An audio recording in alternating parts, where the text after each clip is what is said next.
Assalamualaikum warahmatullahi wabarakatuh. Selamat pagi, siang, sore, ataupun malam teman-teman semuanya. Perkenalkan, nama saya Delia Eka Setiani dan saya dari fase E10. Pada kesempatan kali ini, saya akan menceritakan sebuah kisah. Kira-kira kisah apa yang akan saya ceritakan? Untuk mengetahuinya lebih lanjut, simak videonya sampai berakhir ya. Nah, jadi teman-teman, kisah yang akan saya ceritakan kali ini sangat menarik. Judulnya ialah Thauban yang menyesali saat sakaratul mautnya. Thauban radhiyallahu an diketahui sebagai sahabat Rasulullah Shallallahu Alaihi Wasallam. Ia memiliki kebiasaan yang sangat unik. Kira-kira kebiasaan apa itu? Nah, jadi beliau selalu datang ke masjid sebelum sholat berjamaah dimulai. Beliau juga selalu mengambil posisi di paling pojok masjid. Alasannya sangat simpel tapi bermakna. Alasannya ialah karena beliau tidak ingin mengganggu dan menghalangi berjamaah lain yang akan beribadah. Juga supaya beliau lebih khusyuk dalam menjalankan ibadahnya. Nah, kebiasaan Thauban radhiyallahu an ini sudah dipahami oleh seluruh orang, bahkan Rasulullah Shallallahu Alaihi Wasallam sendiri pun. Pada suatu pagi, saat sholat subuh berjamaah akan dimulai, Rasulullah Shallallahu Alaihi Wasallam merasa heran karena ia tidak mendapati Thauban radhiyallahu an pada posisi yang seperti biasanya. Rasulullah Shallallahu Alaihi Wasallam pun bertanya, apakah ada yang melihat Thauban? Tapi tidak ada seorang pun yang melihat Thauban. Sholat subuh pun sengaja ditunda sejenak untuk menunggu kehadiran Thauban. Namun, yang ditunggu belum datang juga. Nah, karena khawatir sholat subuh akan kesiangan, Rasulullah Shallallahu Alaihi Wasallam pun memutuskan untuk segera melaksanakan sholat subuh berjamaah. Hingga sholat subuh selesai, pun Thauban belum datang juga. Nah, selesai sholat subuh, Rasulullah Shallallahu Alaihi Wasallam pun bertanya lagi, apakah ada yang mengetahui kabar Thauban? Namun tak ada seorang pun yang menjawab. Rasul pun bertanya kembali, apa ada yang mengetahui di mana rumah Thauban? Seorang sahabat mengangkat tangan dan dia mengatakan bahwa beliau tahu persis di mana rumah Thauban radhiyallahu anhu. Rasulullah Shallallahu Alaihi Wasallam sangat khawatir terjadi sesuatu kepada sahabatnya ini. Lalu beliau meminta diantarkan ke rumah Thauban. Perjalanan dari masjid ke rumah Thauban terlihat cukup jauh, terdengar sangat cukup jauh, dan memakan waktu yang lama. Terlebih mereka menempuhnya dengan berjalan kaki. Akhirnya Rasulullah Shallallahu Alaihi Wasallam dan para sahabatnya pun tiba di rumah Thauban pada waktu sholat duha. Kira-kira sekitar 3 jam perjalanan. Terbayang gak sih seberapa jauhnya itu? Sampai di depan rumah Thauban, beliau mengucapkan salam dan keluarlah wanita sambil membalas salam. Benarkah ini rumah Thauban? Tanya Rasulullah. Ya, benar. Ini rumah Thauban. Saya istrinya. Jawab wanita tersebut. Nah, bolehkah kami menemui ini Thauban yang tidak hadir sholat subuh tadi pagi?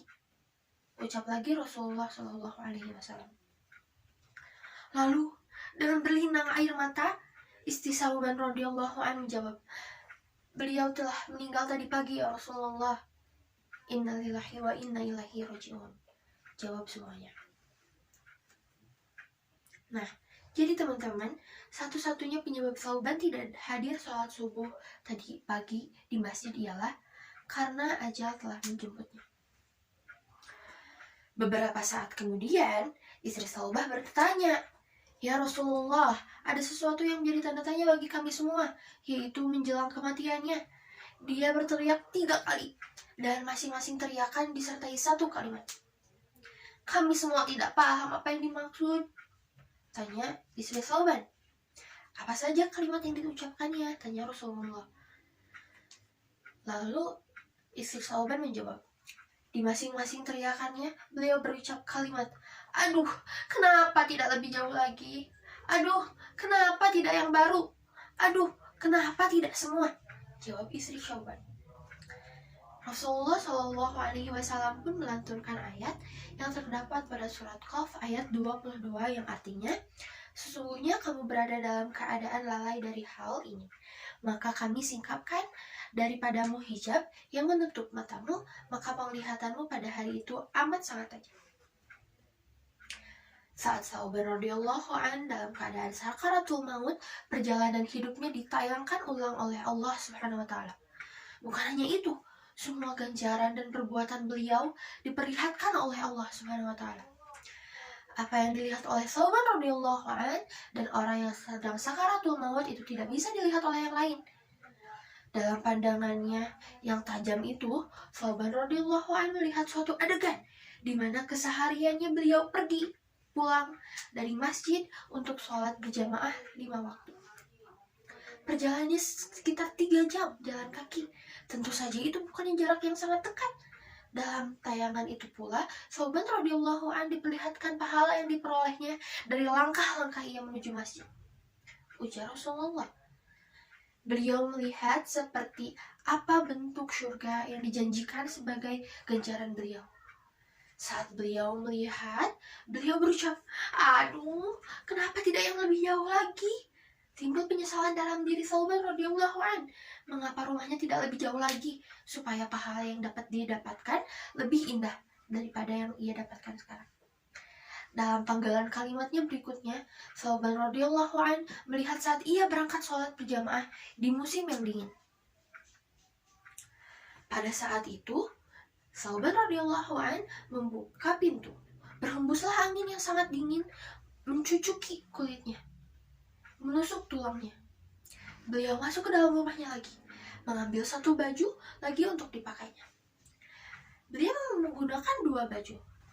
Thauban memakai pakaian yang bagus, yang baru di dalam, dan pakaian yang jelek atau bututnya di bagian luar, dengan pikiran, jika kena debu, tentu saja yang kena hanyalah baju yang bagian luar, baju yang bagian putut.